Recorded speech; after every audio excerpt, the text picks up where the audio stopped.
जैसे मकान बनाने से एक नक्शा बनता है, फिर कितना मटेरियल कितना चाहिएगा, उन सब चीज़ों की जांच। जब कोई किसान अपनी डायरी में इस तरीके का चित्र बनाएगा तो उसको अपने खेत में सब कुछ कब किस फसल को लगाना है वो आ जाएगा।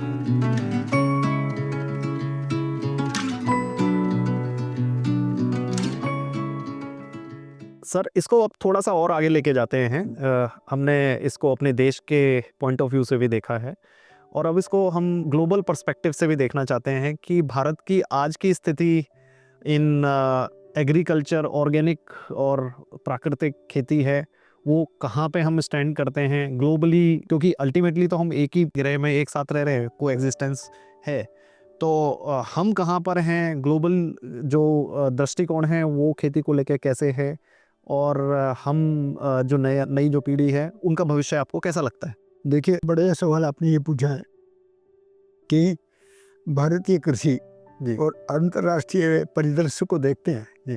तो कृषि के आधार पर भारत आने वाले समय में कहाँ पर ठहरता है, जी ये आपका सवाल का मौलिकता है। जी, तो मैं इसमें एक तो आपको साधुवाद करता हूँ, धन्यवाद। शुभकामना करता हूँ, इसीलिए कि कहीं ना कहीं आपके मन में भारत को लेकर अंतर्राष्ट्रीय परिदृश्य में एक कल्पना का उदय है। सवाल वाजिब है। हम यदि अपने देश के बारे में बार बार ये संकल्पना हम पहले से सुनते रहे, भारत विश्व गुरु है, भारत में पूरी दुनिया को दिशा और दशा देने की क्षमता है, तो जब हम इस तरीके से इन सारी चीज़ों से गुजर रहे हैं तो वास्तव में ये देखने में आ रहा है कि भारत कहीं ना कहीं अपनी भूमिका में विश्व का नेतृत्व करने की क्षमता रखता है। इसमें कृषि का महत्व और भी ज़्यादा है, क्योंकि कृषि केवल उत्पादन और इकोनॉमी का जरिया नहीं है। कृषि एक धरती की व्यवस्था को सुधारने का, संभालने का, व्यवस्थित करने का एक तंत्र भी जगाता है। पूरी दुनिया में जिस तरीके से हाईली मैकेनाइजेशन की बात हो रही है और भारत में जनसंख्या बढ़ी है तो हाईली मैकेनाइजेशन यहाँ काम नहीं करेगा, तो यह एक बहुत बड़ा अवसर है कि मानवीयता के आधार पर प्रकृति के साथ जीने का एक आधार उभरता है। और भारत ने पूरी दुनिया को इस बात के लिए सचेत भी किया है कि एक छोटा सा टुकड़ा इतनी बड़ी जनसंख्या का पेट भी भरता है, अर्थव्यवस्था की दृष्टि से भी बात करता है, और वो पूरे विश्व को भी एक नई अर्थव्यवस्था की देने की क्षमता रखता है। तो भारत का जो भविष्य है वो उज्जवल है। अच्छा, ये कामना के स्तर पर नहीं है, ये वास्तविकता के साथ है, क्योंकि भारत में अनुसंधान का खुलापन है। यहाँ किसी चीज को कठोरता से दबाने का काम नहीं होता, यहाँ किसी चीज के लिए दबाव और प्रभाव केवल काम नहीं करता है जी, खुलापन भी है। तो यहाँ पर जो खुलापन है ये आदमी को बार बार विश्लेषण करने की क्षमता देता है, उसके अंदर संवाद स्थापित होता है। हाँ, निष्कर्ष आते हैं, तो उससे क्या होगा कि चीजें और छनती हुई आगे जाएंगी और खेती अपने एक सही आकार में व्यवस्थित होगी। जो मोटे बड़े सवाल हैं उनमें आता है ग्लोबल वार्मिंग। ग्लोबल वार्मिंग बड़ा एक साझा सवाल है, क्योंकि एक देश के प्रयास से ग्लोबल वार्मिंग नहीं सुधरेगा, लेकिन यहाँ पर अपनी नियति को ठीक करने की जरूरत है। तो इसके लिए क्या करना पड़ेगा, देश में समग्रता से काम करना है।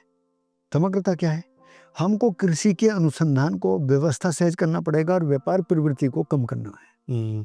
अभी जो अनुसंधान हो रहे हैं वो व्यापार के लिए हो रहे हैं जी, ऐसी वैरायटी खोजना, मौसम की दृष्टि से खोजना, उत्पादन की दृष्टि से खोजना, व्यवस्था की दृष्टि से क्या होगा, ये चीज और जोड़नी होगी।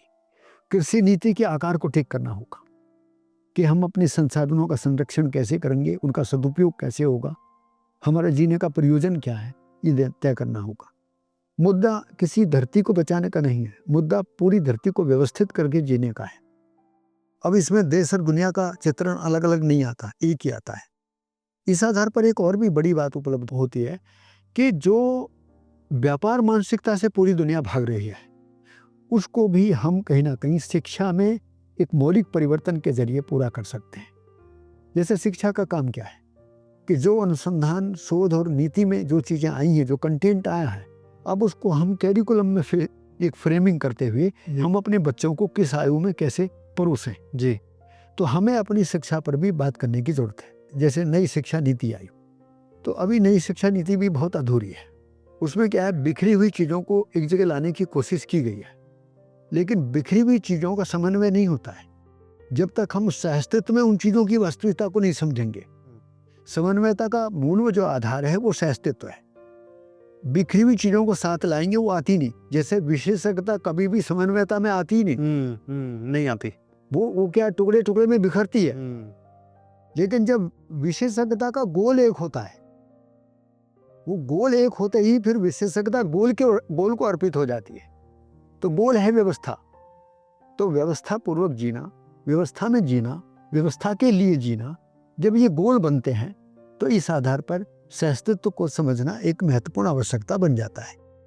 अंतर्राष्ट्रीय परिदृश्य में आजकल मैंने देखने में आया कि बहुत सारी संस्थाएं भी आदमी को संकेत दे रही हैं। जैसे आईपीसीसी के पिछले दिनों बहुत चर्चा हुई, क्या था उसमें ये था कि मानव के कार्यकलाप प्रकृति विरोधी है, इसलिए मानव को अपने कार्यकलाप पर एक बार विचार करने की जरूरत है।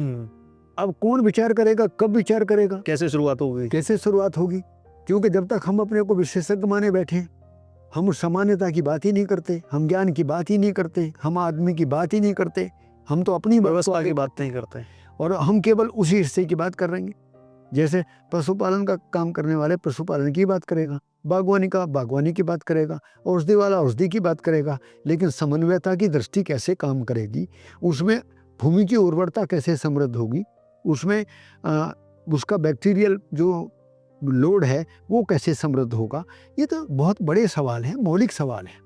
तो जब ये गोल एक होगा तो इसलिए अंत में एक बात कहूँगा कि सहअस्तित्व दृष्टि से मनुष्य का जो मानवीयता के आधार पर काम करने की प्रवृत्ति, उसमें गोल तय हो जाता है, प्रयोजन एक हो जाता है। तो प्रयोजन की एक रूपता, वस्तु की एक रूपता, संबंध की समानता, ये सारी चीज समझ के आधार पर ही तय होती है। यहाँ से एक नया प्रकल्प निकलता है, उसी की संकल्पना के बारे में बातचीत हो रही है। निश्चित भारत का जो भविष्य है बहुत उज्जवल है और हम तो ये देख रहे हैं कि जैसे हम भी अपने में एक संकल्पना को देखते ही हैं, अब वो संकल्पना का कोई ना कोई आकार आप में जा ही रहा है। तो अब हमारी ताकत बढ़ेगी कि घटेगी?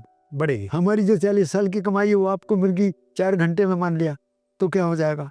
अब आप उसको और तेजी से आगे ले जाएंगे। तो आगे पीढ़ी में और भी जितनी बात छन कर सही बात जाएंगी तो भारत का भविष्य उज्जवल और परंपरा बनेगी। इसी बात को मैं एक्चुअली आप सबका आंसर सुनते सुनते सोच रहा था कि ये जो विचार है कैसे इसका डिस्ट्रीब्यूशन और लोगों तक कैसे पहुंचे। हाँ, इसको भी बहुत सुंदर बात है कि लोक व्यापीकरण कैसे हो, लोगों तक कैसे जाए। इसमें भी एक सुंदर बात है कि ये बातों से नहीं जाएगी, ये आचरण से जाएगी।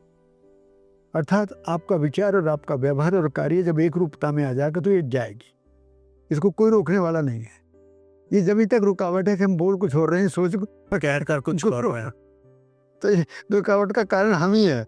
तो जब हम ही में हम जब पारदर्शिता के साथ, पारदर्शिता मतलब कोई शीशा थोड़ी लगाना है, पारदर्शिता का मतलब है कि आपके विचार को मैं पढ़ नहीं सकता, लेकिन आप बोलोगे तो उसको तो सुन सकता हूँ, आप करोगे तो उसको देख सकता हूँ।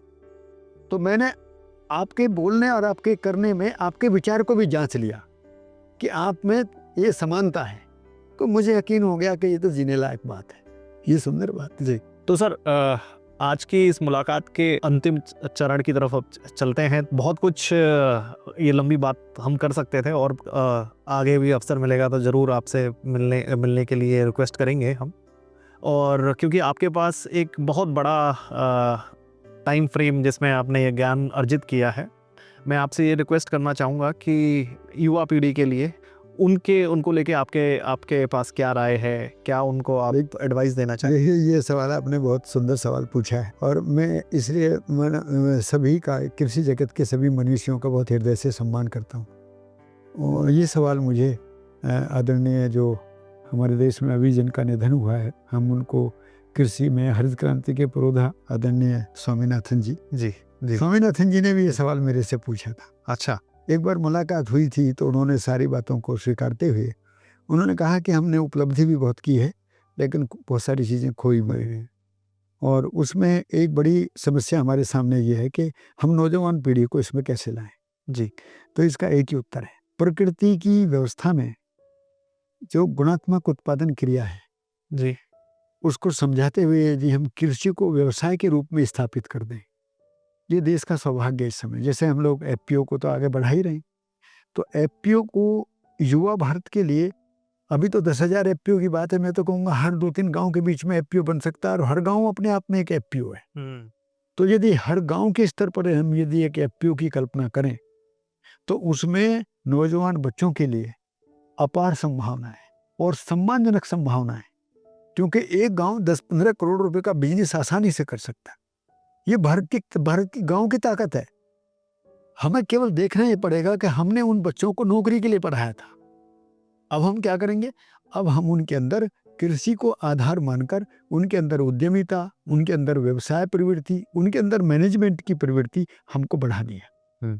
स्किल डेवलपमेंट के जरिए करिए, आप इंटरप्रेन्योरशिप के जरिए करिए, आप और वोकेशनल कोर्सेज के जरिए करिए, लेकिन आपको ये काम करना होगा देश को कि युवा पीढ़ी के सामने विकल्प के रूप में, जैसे आज हम स्टार्टअप रख रहे हैं, बहुत सारी ऐसी क्रियाकलाप आज भी चल रहे हैं, हमको ये कार्यक्रम अब वरीयता के साथ रखने की जरूरत है।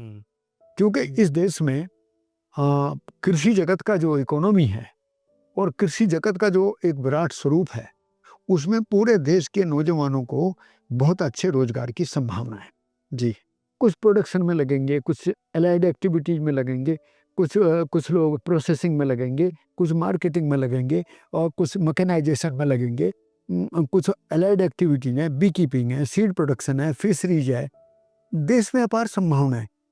कुछ चीज़ों का एक्सपोर्ट इतना तेजी से बढ़ा है कि देश के वैज्ञानिक भी हतप्रभ हैं कि जिसमें हमने इतना नहीं सोचा था, उससे हमको इतनी अर्न हो रही है। और अभी तो विराट जगह भरी पड़ी है। मतलब ये देश दालों का देश रहा, मसालों का देश रहा। यहाँ क्या चीज़ पैदा नहीं कर सकते? यहाँ क्वालिटी का टिम्बर, यहाँ क्वालिटी के खनिज से लेकर पूरी वन संपदाएं भरी पड़ी हैं। केवल लोगों को जगाना की जरूरत है कि हमने विगत समय नौकरी के चक्कर में खेती को देखना और दिखाना ही समझाना सब बंद कर दिया था, तो लोग दूर होते गए। जी, एक नए सिरे से अब नए भारत के निर्माण की आवश्यकता है। और मैं युवा साथियों को कहूँगा कि जो लोग मेरी इस बात को सुन रहे हैं, मैं उनको विश्वास दिलाता हूँ, जिस दिन उनका मन छोटा हो, वो खेती को छोटे अंदाजे से देख रहे हों, वो 2-3 दिन के लिए मेरे पास आ जाए। मैं उनको ये इस खेती का वो स्वरूप दिखा सकता हूँ जिसमें सम्मानजनक तरीके से उनको पूरी जिंदगी जीने के लिए अवसर है। एक नौजवान जी सकता है, क्योंकि ये धरती मेरी बनाई हुई नहीं है। ये धरती ने इसके विकास क्रम में मानव जाति आई है, तो विकास क्रम में मानव जाति के लिए पर्याप्त संसाधन और पर्याप्त आवश्यकताएं पूरी होने की व्यवस्था है। ये कोई तमाशा नहीं है, मैंने कह दिया हो गया। तो इस समय नौजवान को अपना दृष्टिकोण परिवर्तन करने की जरूरत है। वो नौकरी की बजाय उद्यमिता की तरफ आगे बढ़े, वो रोजगार परक दृष्टि से आगे बढ़े, वो प्रकृति की गुणात्मक उत्पादकता, उसके व्यवसाय, उसके आधारभूत होने वाली कार्यक्रम संरचनाओं को देखें और अपनी जगह तलाश करें। अपार संभावना है। जी, धन्यवाद। तो आज का ये जो पोस्टकार्ड है हम यहाँ पे समाप्त करते हैं, और मैं त्यागी जी सर का भी बहुत धन्यवाद करता हूँ। आपने हमें बहुत सारा ज्ञान और बहुत सारा अनुभव जो आपने हमारे साथ शेयर किया है सर, उसके लिए बहुत बहुत धन्यवाद। और जितने भी जो हमारे दर्शकगण हैं उनको भी ये बताना चाहता हूँ कि अगर आपके अंदर वो जिज्ञासा है कि आपको खेती को नए दृष्टिकोण से देखना है, उसको जैविक उसकी जो प्रणाली हैं, जो समक के बारे में अगर आप और ज़्यादा जानना चाहते हैं, तो आप यहाँ पे आके समक के बारे में ट्रेनिंग ले सकते हैं, और इसको पूरा विधि के साथ में आपको बताया जाएगा, एक बिल्कुल तौर तरीके के साथ में आपको बताया जाएगा, और जिसका उपयोग आप अपनी ज़िंदगी में कर सकते हैं। तो धन्यवाद, थैंक यू, नमस्कार।